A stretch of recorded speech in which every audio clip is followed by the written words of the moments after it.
First of all, I know this is being recorded, but if you want to scan this QR code here, you can have access to the PDF of this entire presentation. So try and see if it works. And if you were not able to scan now, the last slide will have the same QR code for you guys to have the presentation. So feel free to do that. And I'd like to also acknowledge collaboration of Mirella Balistrieri. She's my PhD student now, and some of the data I'm going to be presenting a few here is from her master's dissertation, and also some of the experiments she's going to be doing during her PhD thesis. So I'd like to thank also some collaborators here, like JP Andrade now is at West Texas A&M. Mirella is at University of São Paulo.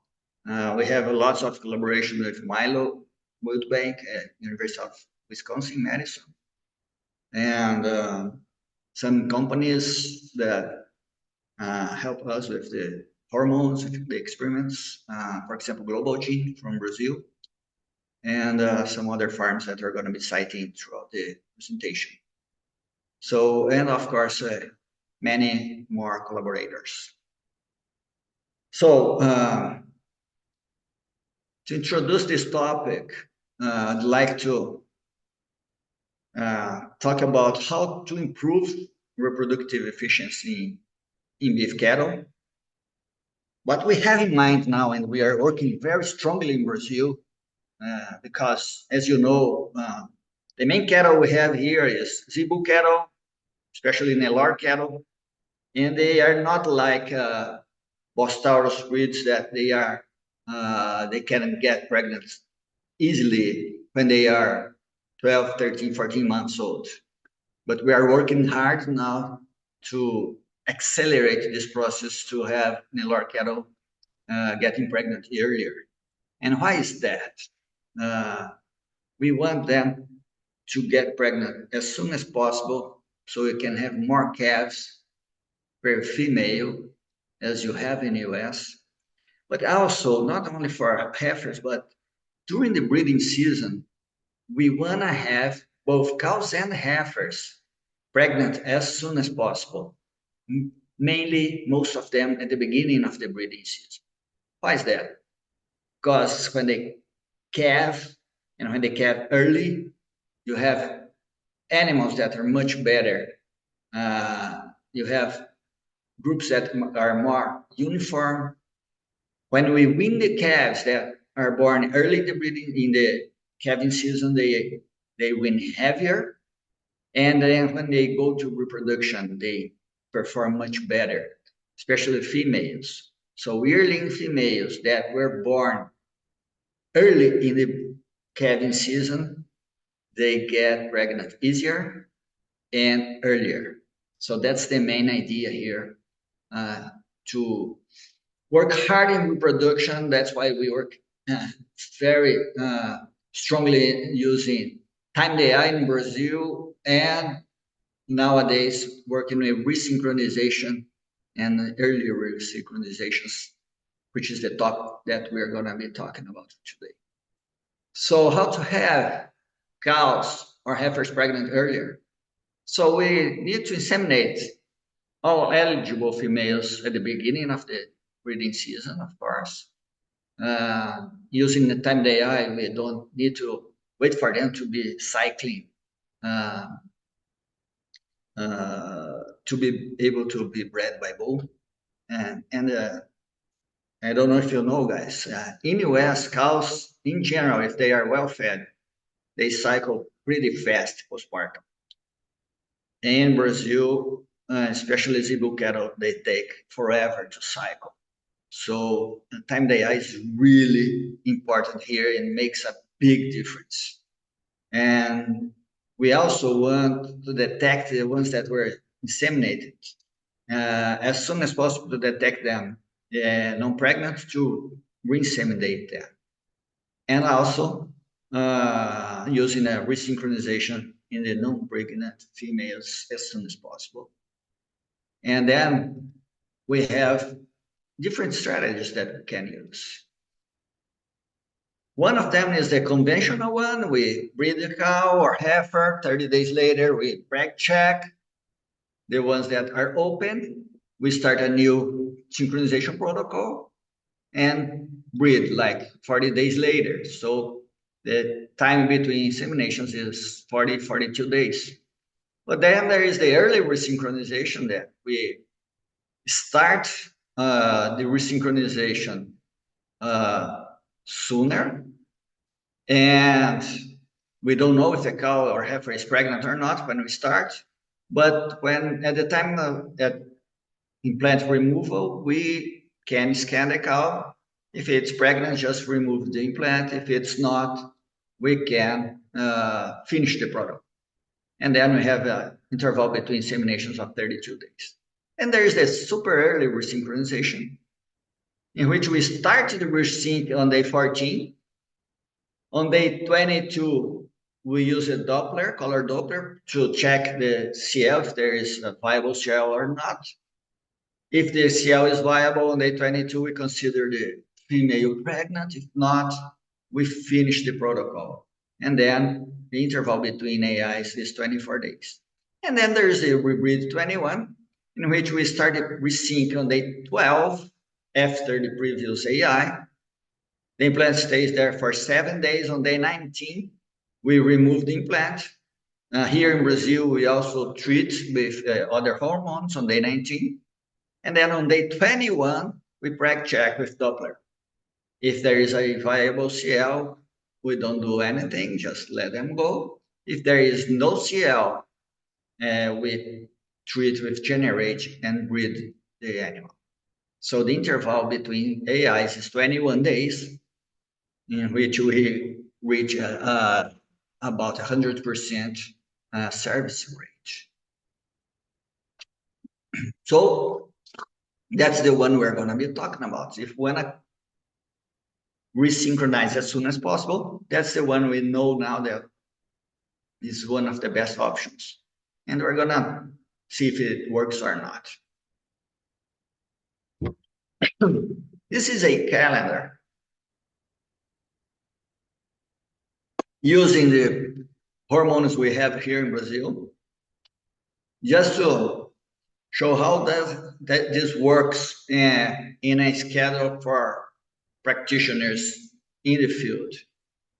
So each color represents a different group of cows. In fact, we can use color to represent 2 groups of cows, because we can work with one group in the morning and another group in the afternoon, because all the managements are made at the same time every day in the protocol. So in Brazil, it's very common for us to use that work with like 200 cows in the morning, 200 cows in the afternoon. So we can work with 400 animals per day. In here, we can, for example, for the first AI on Friday, 12 days later, we start the resync. On day 19, we remove the implant. On day 21, we do the second AI, and then 42 days later, we do the third AI. And we can do this for different groups of animals. So in the same place with the same team of practitioners and helpers, we can, in a 48-day breeding season, give the opportunity of all the females to be bred 3 times and work with a lot of animals. Here are the publications related to Rebreed21. Most of them are from JP Andrade and Milo Wildbank. There is here a QR code for you to scan and have access to Mirella's dissertation for the study that we did in Brazil. This paper is under construction. It's almost ready for submission for publication, but we are still waiting for some economical analysis to make the data more interesting. So talking about the physiology behind the Rebreed21, so we breed the animals. 12 days later, we put a progesterone implant, just that. We don't treat with any other hormone. And this implant is kept for 7 days. So we hope a new wave is being growing here, is synchronized, and most of the time you're going to see it, in fact, is synchronized, but it's naturally synchronized because just a progesterone implant without any other hormone does not synchronize wave emergence. This we know for sure. And if you see here is the CL and then progesterone. So now you have high progesterone coming from CL and the implant. The preovulatory follicle is growing. Then you expect between, let's say, if the animal is not pregnant, between the 17, 18, they have a natural luteolus, the CL regress, progesterone drops, and then there is only the progesterone coming from the CL, maintaining, preventing earlier ovulation. And then on 19, when we remove the implant treated with ECP, estradiol cypionate, and ECG, we keep this follicle growing. On day 21, we check with Doppler to see if there is no viable CL. And then we just breed, if that's the case. If the cow is pregnant, just the CL continues there in the ovary. When we use the Doppler, we see nice vascularization, and that's it. We just remove the implant on day 19, day 21, we confirm pregnant, and let the animal go. So the first, one of the first studies that JP did for this idea of the Rebreed21 was looking at the physiology using zebu heifers. So they synchronized the animals, ovulated them. They did not breed. On day 7 on, they started with daily ultrasound. And then on day 12, they had 3 groups. 2, they received a progesterone implant. 1 group did not. And one of the groups was also treated with Generate, trying to improve synchronization of wave emergence. On day 19, removing the implant and treating only with ECG. They did not use estradiol cypionate at the time because they were not sure that this was safe. They would not induce luteolus in a pregnant animal. Although in this study, they did not breed the animals. And then on day 21, they treat both groups of Generate. So they have between 26 and 28 animals per group. And then the first thing they look at was the synchronization of wave emergence. And the ones that were treated with Generate had a better synchronization. And the ones that did not receive a progesterone implant, only 34% synchronized. But when you look at only the animals that were treated with Generate, independently if they were ovulated or not to Generate, the synchronization was the same. They also looked at the time for structural luteolysis, and on average was day 19, and there was no difference between those 3 groups. And when they looked at days after Generate treatment, in other words, the Generate that was given on day 0, okay, when they were not bred. And they looked at the day that progesterone was below 1 nanogram per ml. Of course, the control group that did not have a progesterone implant, there was all over the place animals. But for both groups, the result was very similar for both groups with implant, either treated or not with Generate. Progesterone was only below 1 nanogram after, of course, removing the progesterone implant. It was really synchronized and consistent. They also look at the size of the largest follicle on day 19 and day 21, and this is really interesting because although on day 19 there was no difference between treatments, day 21, there was. And the ones that were the control group had smaller follicles.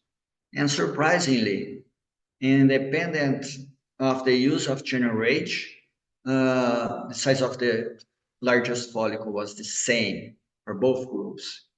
And they grew faster because, remember, they've been treated with ECG after implant removal. And also, we now know that when progesterone drops, there is an increase in LH pulse frequency. That may help also to follicles to grow. So when they looked at day of ovulation, comparing those three groups,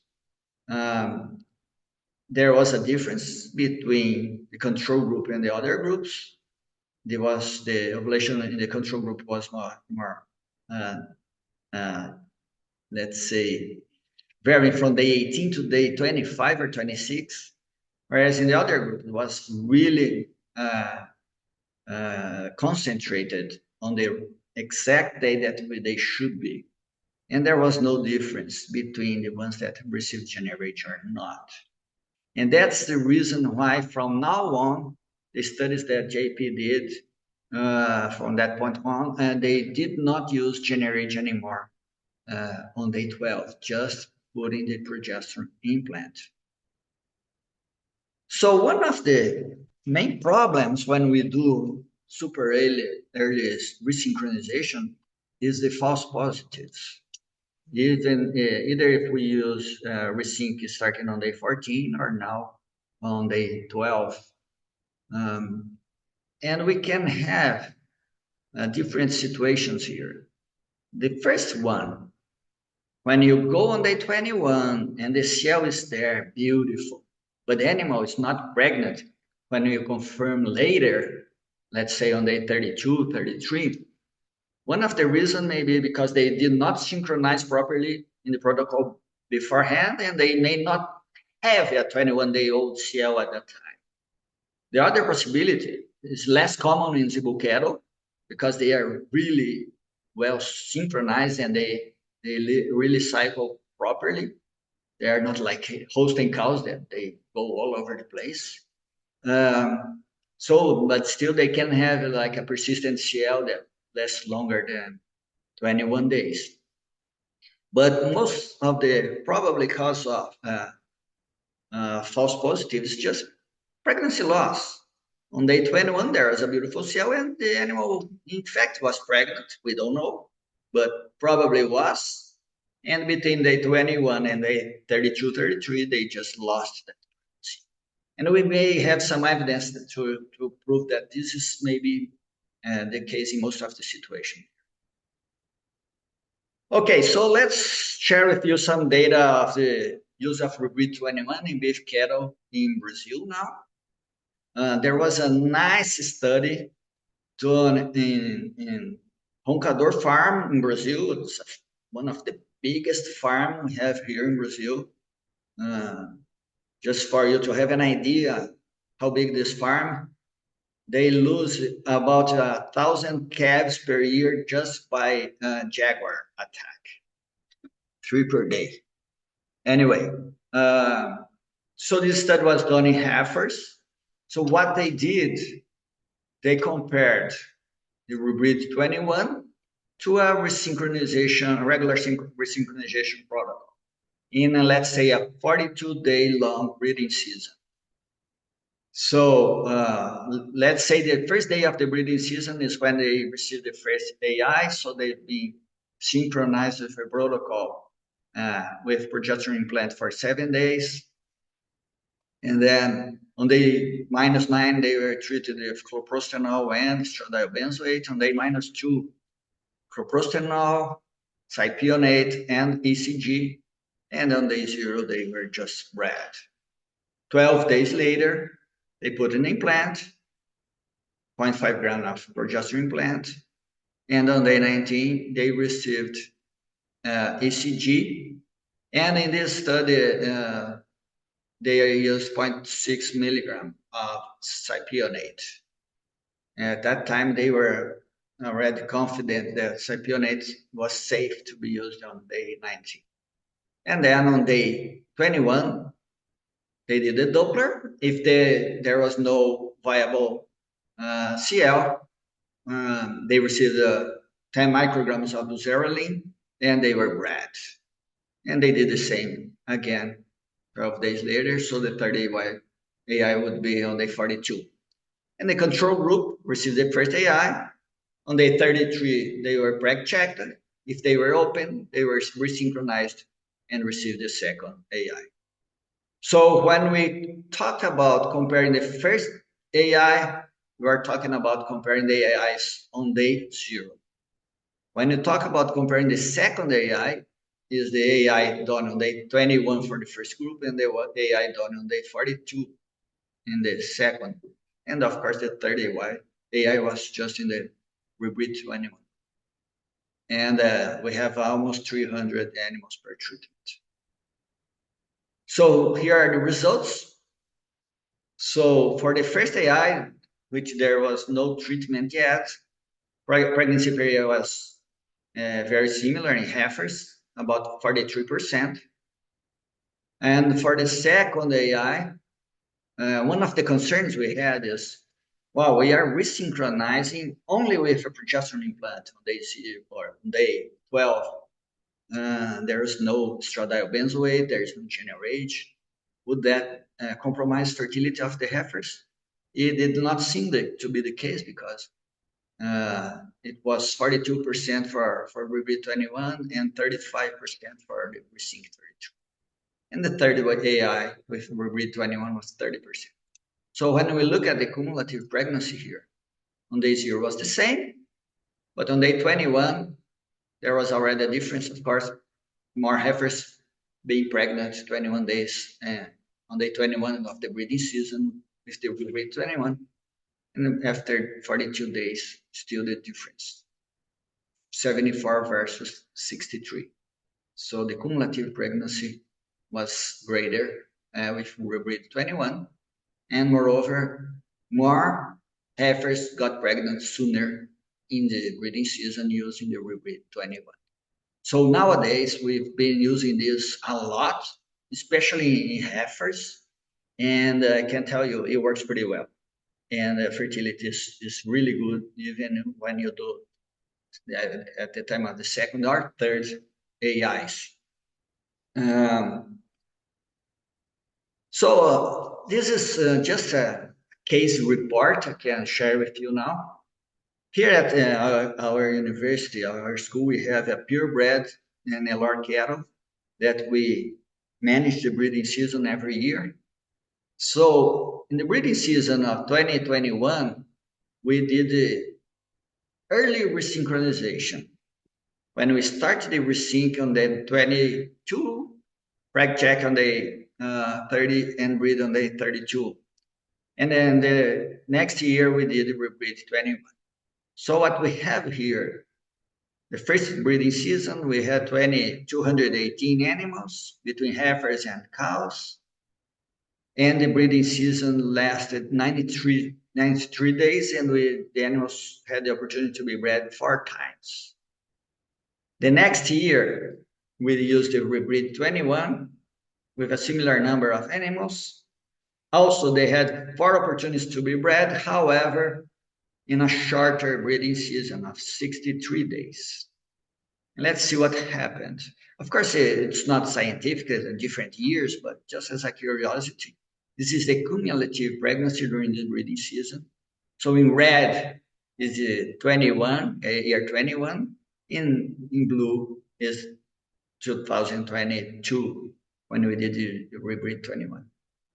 So as you can see here, when we used the Rebreed21, we got more females pregnant at the end of the breeding season, and they got pregnant earlier. So we had both benefits of using this strategy.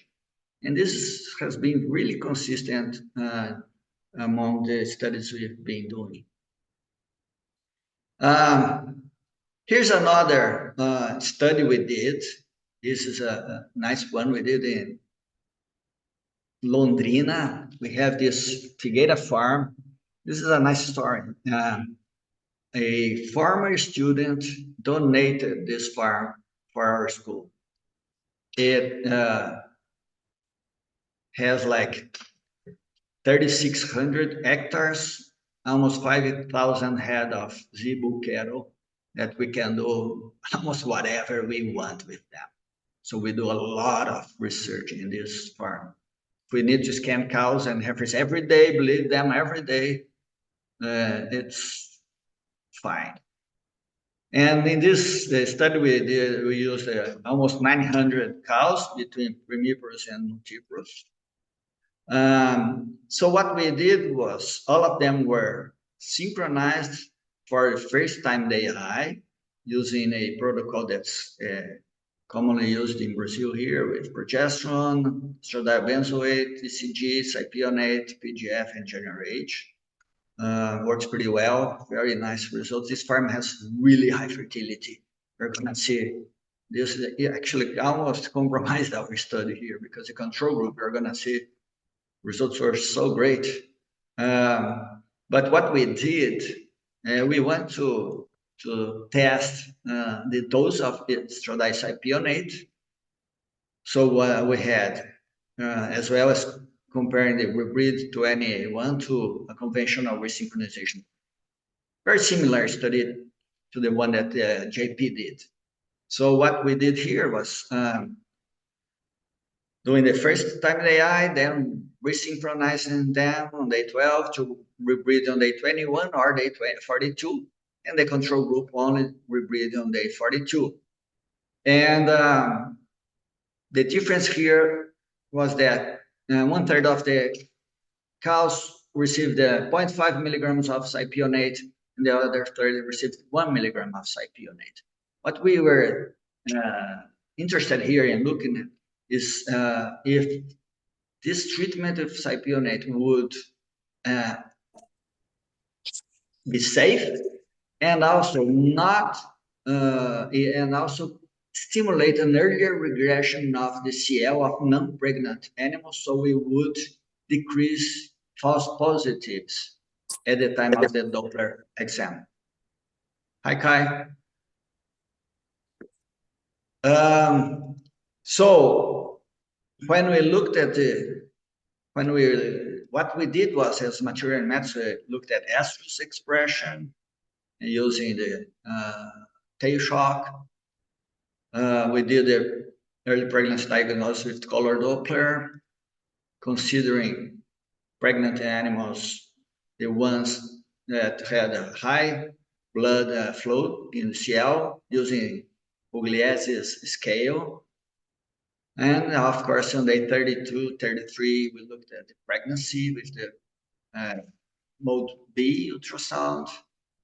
And the ones that were positive in the Doppler, but negative in the preg check were called false positives. So what we saw in the results comparing half and 1 milligram of estradiol cypionate at the end of the protocol, of course, giving more estradiol, more cows came in estrus when we look at the second and third services.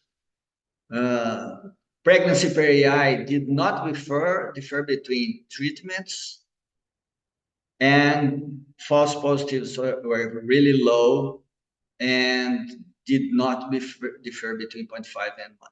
So when we talk about comparing Rebreed21 to the control, most of the times we're going to be combining those two groups here as a Rebreed21 treatment. So here we have in orange the conventional, and in blue the Rebreed, combining 0.5 and 1 milligram of cypionate. And for our surprise, it was really interesting because the first service was the same protocol for all the animals, but the cows that received later, starting on day 12, a progesterone implant and later were treated with other hormones, they had a higher pregnancy per AI in the first service compared to the control. So this was really interesting. And infertility was pretty nice, 60%. For the second sex, then you have the effect of the treatments. And there was a tendency for lower pregnancy per AI in the Rebreed21 compared to the control. And if we look at the cumulative pregnancy, we're going to see that the control group was performed so well that it was hard to compare to the Rebreed21, but still there was an interesting difference. And the third sex only for the Rebreed21 was 44.5%. So the first thing is, why did we have a better pregnancy per AI in the group that was received the Rebreed21 for the first AI? So maybe, supplementing with progesterone starting on day 12 may have helped the previous pregnancy, pregnancy from the previous AIs, stimulating embryo development. But we must remind that we also treated them on day 19 with stradiocypionate and ECG. I don't know if ECG may be doing something also to help the animals. There are studies that show that ECG stimulates to increase the luteal area.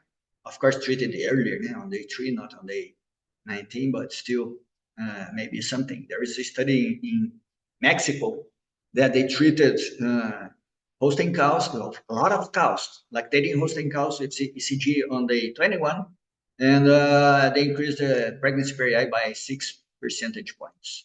So there may be something there. We still need to study a little bit more this. Anyway, false positives, by treating with the Rebreed21, in other words, maybe using the combination of hormones, including stradiocypionate, we were able to lower the pregnancy loss compared to the conventional. So on day 21, although we didn't do anything on the cows treated on the conventional group, we still did a preg check with Doppler on day 21 for that group, and false positive was 13.7, and the Rebreed was 7.5. In pregnancy loss between day 33 and 75 was really low, about 33%. So if we look at other studies, in general, false positives are higher than what we've seen in our Rebreed21 study. So on average, looking at the several studies here, it's 10.6% false positives using the Resync 14 especially. One study with Rebreed21 was 11.4, but in our was 7.5. So it was pretty interesting. And the conventional was 13.7. So it makes this strategy more viable if the false positives is very low. And probably here we have two possibilities of false positive, like we said, and maybe this treatment with stradiocypionate is in fact stimulating an earlier CL regression in the cows that were not pregnant, but we think that this treatment with stradiocypionate, ECG, and progesterone, or whatever, one of them, or a combination of them, may have improved the fertility of the animals from the previous AI, and then lowering pregnancy loss, embryonic loss. So when we look at the cumulative pregnancy in premiparous cows, it was the same at the end of this 42-day-long breeding season, comparing the conventional and the Rebreed. Like I said, fertility is really high. So 2 AIs put 74% of the cows pregnant in 42 days in the control group. But when you look at multiparous cows, so in 42 days, with 2 AIs in the conventional, we've got 82% of the cows pregnant. With 3 AIs with the Rebreed21, almost 90% of the cows pregnant.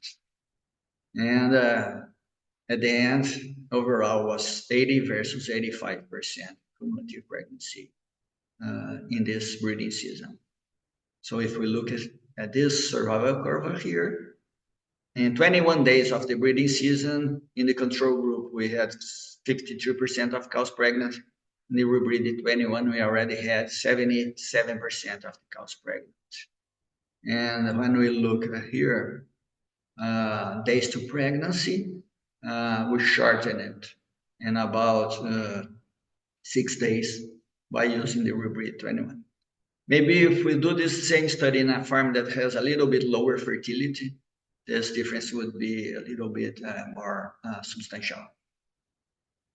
So why is it important to get cows pregnant as soon as possible? If we look at some data here, we can see that cows that calve earlier, in other words, the heifers that were born sooner, they are heavier at the breeding season. When they go to the breeding season, more of them are cycling at the onset of the breeding season, and the pregnancy rate at the end of the breeding season is greater when they are older, when they start the next breeding season, and much more calve in the first 21 day of the next calving season if they are the early born females of the calving season. So that's why it's really important to try to get cows pregnant as soon as possible, and most of them at the beginning of the breeding season. So there are several considerations here about the time delay. I still have some minutes to talk about embryos, and I'm gonna try to be a little bit faster now. So what are the potentials? I lost 3 AIs in 42 days, cows conceived sooner, increased pregnancy rate in the first 21 days. And we can also, at the end of the breeding season, try to resynchronize sooner cows to be able to breed more of them and conceive them earlier. The limitations, false positives, still one worry. This is a lot of manipulation in a short period of time. So if the management is not well done considering animal welfare, you may increase the abortion rates if you do this very intense manipulation in early pregnancies. So need to be careful with this strategy. I want to spend a couple of minutes talking about embryo transfer, using Rebreed21 for embryo transfer. And I'm going to share with you some data. One experiment and one field data. This study has been published now by JP and Milo and collaborators. So what they did, they used a similar strategy, but they used the Rebreed21 only with implant for just PGF and generate. So using the 5-day co-sync as a synchronization protocol. So they synchronize the recipients, they transfer the embryo on day 7. On day 14, they put in implant. On day 19, removed. On day 21, they treat the animals with generate. And on day 28, they preg checked. What's interesting, when you use embryos, you don't need Doppler. Even when you use our protocol in Brazil, if it's Shadai and other hormones, because you only check pregnancy on day 21 with B-mode ultrasound. The control group was a regular resynchronization for embryo recipients. So if they, on day 28, if the recipient is not pregnant and has a CL, it receives an embryo right away. And they did that continuously for more than 100 days in both groups. So here is just a practical schedule for implementing a Rebreed21 is the 5-day co-sync. You can check that later when you have time. Let's go to the results here. So the first time the embryo transfer, remember, there was no effect yet of the resync. But still, it's very similar to the data we had in Brazil. Somehow, the recipients that received the hormones for the Rebreed21, they got a greater pregnancy per ET for the first time ET, from 39 to 52. This is on day 28, and then drops a little bit along the time because of some pregnancy losses. Second and later, time DT, pregnancy per ET was exactly the same comparing Resync 28 or Rebreed21 for ET. So it looks like the protocol for synchronization using the Rebreed21 works pretty nice for embryo recipients.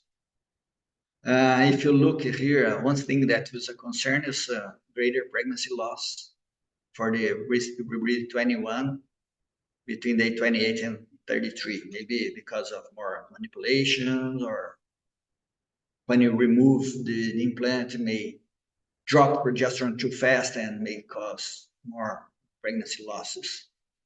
We don't know, but that was the only time there was a significant difference here. And for the second and later time the ET, there was no difference between control and the Rebreed21. And if you look at the cumulative pregnancy, here is non-pregnant animals. Of course, when you use Rebreed21, you get recipients pregnant earlier, sooner, as compared to the Resync 28. So it was a Rebreed21 using hormones that are allowed in other countries than Brazil, and it works pretty well as well. So it was pretty exciting to see this data. And you look at time to pregnancy using Rebreed21 was about 9 days earlier than the other control group. And here is a case report of using Rebreed21 in IVF embryo transfer here in Brazil. This farm, an aqua farm, has both beef and dairy cattle. And so they used a strategy that was really interesting. So the breeding season for beef cattle would start on November. And they had already cows that had calved sooner, like August. And so what they did, they used those cows postpartum as embryo recipients for dairy calves, and especially Gyr Hollanda calves. And then we use the Rebreed21 strategy for 42 days. And the ones that did not get pregnant of embryo, they enter the regular breeding season using timed AI. So what we did in this case was using a synchronization strategy. We have a progesterone implant, estradiol benzoate, cypionate, PGF, and ECG. 7-day implant on day 0 generate. 7 days later, first embryo transfer. 5 days later, after the transfer, we started the Rebreed21 implant for 7 days. When we remove the implant, only cypionate and ECG on day 21 generate, and then on day 28 preg check. If they were open, they would receive, and open with a CL, they would receive an embryo. If they were open without CL, they would be resynchronized. And this was done again for a third opportunity for embryo transfer. And on day 79, they were preg checked for final diagnosis. Here is the schedule, which is really nice when we use this strategy and this protocol. Is, for example, all the treatments, they are in the same 2 days of the week. For example, Wednesday and Friday, everything. The other days of the week, there's nothing happening. So you have the first embryo transfer here, for example, 11th of August. Then the second embryo transfer on the 1st of September, and then the third on the September 22nd. So it's really easy. And then the last pregnancy diagnosis. And here are the results. It's really exciting. Remember, we are talking about IVF embryos and cows that had calves, so the postpartum beef cows. So for the first embryo transfer, we synchronized 83% of the cows. So 83% of the cows had CL and received an embryo. Out of those, the pregnancy parity was 54% on day 28, and on day 60, it was 45%, because of 16% of pregnancy loss between day 30 and 60, let's say. For the second embryo transfer, we were able to use 68% of the recipients. In other words, the ones that were not pregnant and were resynchronized, 68% of them had a CL and received an embryo. And then pregnancy parity was 54%, 41 on the 60, and pregnancy loss was a little bit higher here. But still, we had a cumulative pregnancy in 21 days of the breeding season of 72% on day 28 and 60% on day 60 of pregnancy. For the third, 48% pregnancy parity, we're using 70% of the recipients for utilization rate, with a cumulative pregnancy rate of 82% if you consider day 28, but because of the pregnancy losses, at the end we had 68% cumulative pregnancy in a 42-day long breeding season. So at the end, these are the numbers that we are able to track perfectly all the results. And one thing I want to mention, look at the pregnancy parity at the first time, 65% for IVF embryos. It's really impressive. But when I looked at the data of all the search they did there, besides the ones I'm showing here, so they used, they transferred 508 embryos, and in fact, they 259 calves were born healthy calves. Okay, if you consider birth calves by synchronized recipients, considering also the ones that did not receive an embryo, the number was 40%, which is really nice for embryo transfer, especially using IVF embryos. So still, besides this high pregnancy loss that we see in IVF embryos, we're still able to have a nice rate of healthy calves being produced using this strategy in a 42-day long breeding season. So these are the results here. So they are kind of crossbred recipients, and some Gers, some Girolanda calves here, all from this study. Finally, I'd like to invite you, like Mario said, I'm the president of SBT now. So I'd like to invite you to join us in August 13 to 15 in Costa do Sauípe, Bahia, by the beach. We have a pretty nice program, 13 international speakers, and a lot of other speakers that will be joining us in this meeting. And as you guys know, SBT also works hard to have nice entertainment, nice networking between people, and exchanging experience and knowledge. So if you wanna know more, just go to our website here and check our program and everything. You're more than welcome to join us in Costa do Sauípe, Bahia in August. Finally, I'd like to acknowledge all the collaborators and co-authors. And here is a QR code for you to access our Instagram from our lab.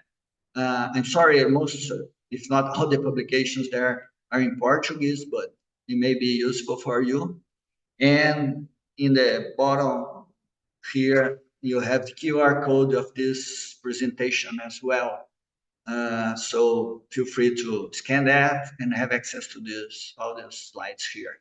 And again, thank you, Mario, Pedro, and all the team that invited me and gave me this opportunity to share with you this data. And also thank Mirella and JP for their data to be shared with you today. So Mario, back to you. Thank you. Thank you very much, Roberto. That was an excellent presentation. Lots of data, lots of animals. Very convincing that this is a excellent strategy that you guys have perfected. We had a series of questions in our question and answer box. I think, Roberto, that you can access them as well. I'm going to be reading them, but if you want to just read to see what the person was asking, it's also available for you. So I did answer a few of them. Then I stopped because I thought I'll leave some for the end. So let's start with a question from Ronald Reed. He asked, how many people do you need when working 400 cows per day on this program? That's a pretty good question. We may have, one thing that's we need to say here, and why we can do a lot of time AI in Brazil. Let's say compared to US, it's easier for us to do here is because hormones are cheaper and labor is cheaper. So we can have lots of people helping at the same time. But let's say probably we're gonna need about at least 6 people there working with you to have everything running smoothly when you need to do 400 or more calls in a day. Let's say 6 or more. Then a subsequent question was, only one inseminator will be able to take care of all the 400 cows, or would you need more than one? In your okay. Another good question. Guys here are really well trained and they do a lot.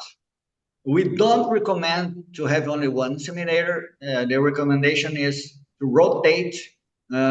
First, in the past, we would recommend to rotate after 50 cows being bred. Now they do 100 and they are still in good shape. But still, we recommend to rotate after 100 cows. By saying that, most of the times they do more. And there was one time we had a problem. We had to put together two groups of cows. In the same day, we bred 650 cows. And only one guy bred all the cows. And pregnancy average was 61%.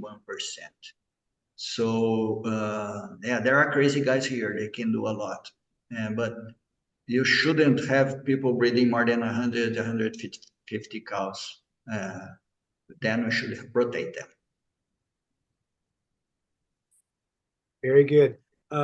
You kind of mentioned that, but I think it would be good to again just talk a little bit more about the stress that might be involved with the frequent handlings of animals in these intensive protocols. Yeah, we know that the earlier the pregnancy, the greater the chance of losing that pregnancy. So when we do, we manage cows early in the pregnancy.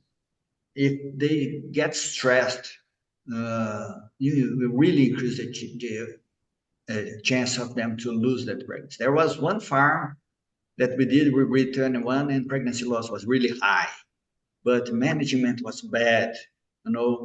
Cattle they were really stressed. People were not good handlers. They did not do a good job. There were dogs around. So we don't recommend to do that if everything is not all right regarding the place that you work with the animals and the people, and also the cattle. We have, for example, in our school, in Londrina, in my farm, full cattle are really calm. They are used to being managed a lot, so they don't care. But if not, you may have increased pregnancy loss if you manage them a lot in a short period of time, especially when pregnancy is early. You have early pregnancy. Thank you. Do you have experience with the or a concern with the incidence of twins if you use 300 units of ECG in Boston? No. Even in this short protocol, 7-day long protocol, there was no increase in twinning rate. 300 units of ECG, it's pretty safe. For cows, okay, for heifers, we use 200 units of ECG. And now, there is no increase in twins. Sometimes it happens. Some farms have more twins than other farms, but it's not the treatment. I tell you, I've been using this protocol in my place, in my farm, for almost a decade now, 10 years. More than 1,500 calves produced, and we had 3 twin pregnancies. Okay, 3. So it's really low. So it's not the protocol, it's not the treatment, it's not the dose. One place that we had lots of twins, coincident or not, cows and heifers were really fat. So maybe overfeeding stimulates codominance independent of the protocol, and then you have more twins. So probably more than treatment, the feeding strategy may influence more twins than the treatment. Is there a Rebreed21 program developed in the US for dairy cows? Milo and JP, they have been testing that. It's more challenging. I can tell you my experience doing my PhD in US. It was about the same time you were with Bill Thatcher in Florida. I had like my cows, either dry cows, lactating cows, or heifers. I was scanning every day, bleeding them every day, and they were not bred. They had not been bred. And about 30% of them still had a viable CL on day 21 of the cycle. So one of the major problems with their cattle is very high false positives with this strategy, So if you go Doppler on day 21, you're gonna see a lot of beautiful CL there, and later when you check, they are open.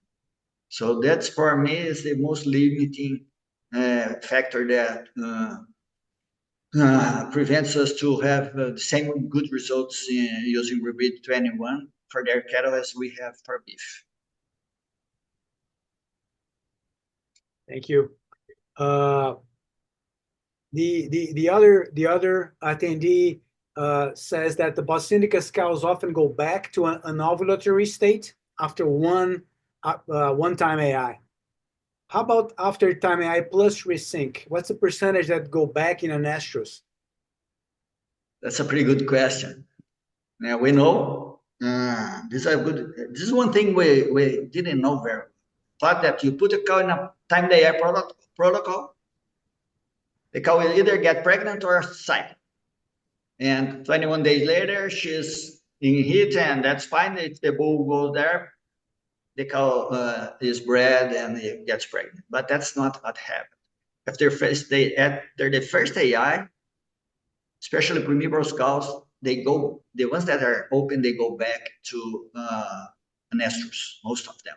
And multivorous cows, in one of our studies, 50% of them went back to an estrus, even multivorous cows. So we haven't checked properly after a couple synchronizations. Of course, it lowers the number of cows that are not cycling anymore, but still, especially for primiparous, I would expect to have at least 20-30% of them without CL. Yeah. And then when you submit them to the Rebreed21, that will probably help them to Oh, definitely. Yeah. continue cycling. Yes. Mm-hmm. Good. How did you treat the false positive heifers in the Rebreed21 at the Roncador farm?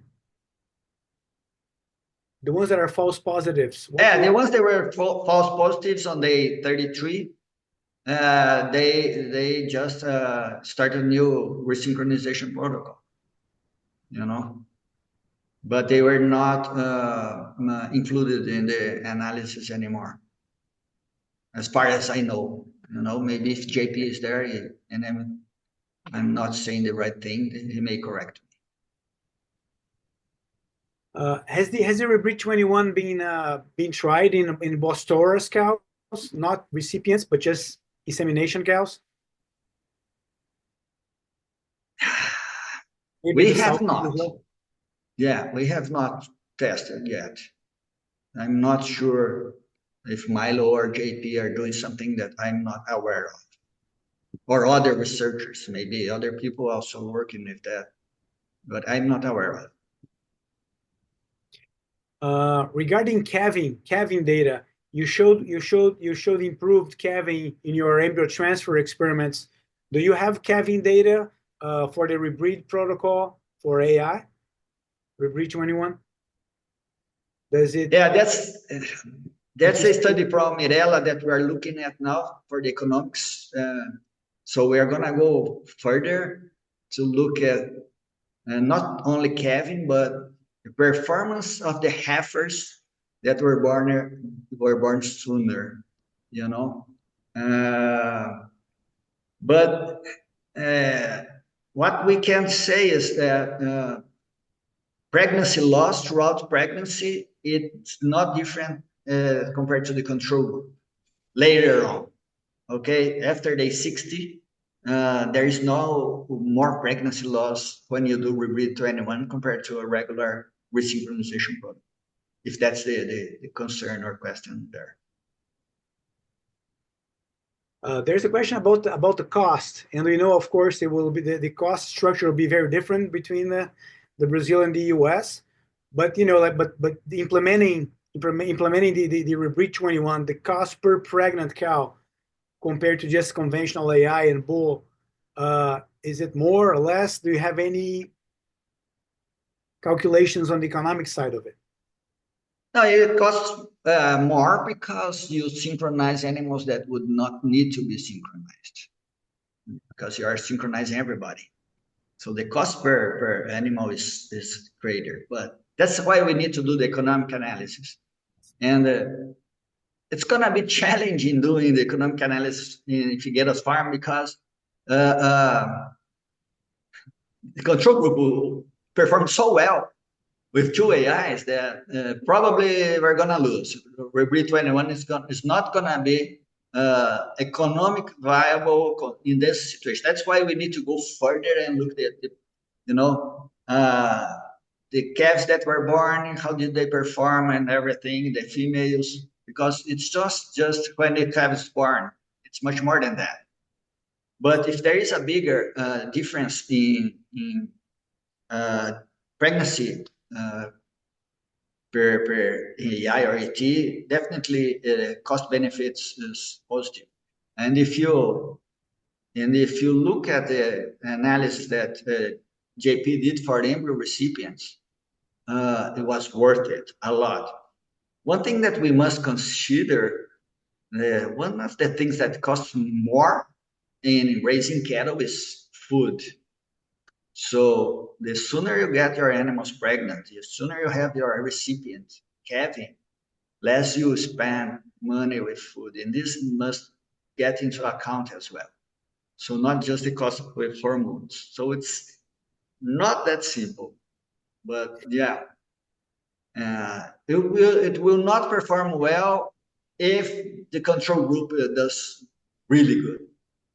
Otherwise, yeah, there is no question about that. Especially in Brazil, the hormones are really cheap. In US, it's a different analysis for sure. That's an interesting question here. Could you use MGA instead of a sitter on Bos Taurus cattle to reduce labor? You could feed them through TMR. Yeah, the problem is when you feed them, either when you feed progestins or you use injectable progesterones, you don't have a perfect control of the drop of progesterone. Like when you remove the implant, progesterone drops really fast. When you feed them or when you inject hormones, it's not that simple. So I don't think it would be as good as when you use implants, to tell the truth. Yeah, the result should not be that consistent.